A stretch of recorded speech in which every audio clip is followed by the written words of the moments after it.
I got something. I got a little something. Alright, you guys are so cute. Here you go. Hi, how are you? You're so funny. Oh, there you go. Other mailman Louis. spoils them. I know. I know. I hope he told you that before you. Oh, I've been here a bunch of times. Oh, good. Yeah. What's your name? Jamie. Hi, Jamie. Good to see you. Yeah. Oh, Don't yeah. Get tangled up there. No. Whoa, whoa, whoa. I my gosh. just Okay. love them. Oh, that's great. In They're fact, so when they really split their fun. route up today, I'm like, oh, I want to do the Husky block. Oh, yeah. Oh, that's so nice to hear that. Because they yeah. are really friendly. Oh, yeah. They're just so rambunctious. Well, They're they're gonna be like, whoa, overload. they're loving. Yeah, they are. They are. They're loads of fun.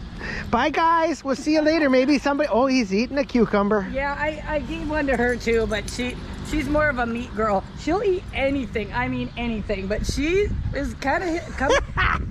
That's awesome. I'm like, come on, girl, eat an apple. She'll eat an apple. I can just throw it at her. She loves it. She'll throw it around like it's a ball. That's so funny. Yeah. Have a good day, dear. Yep.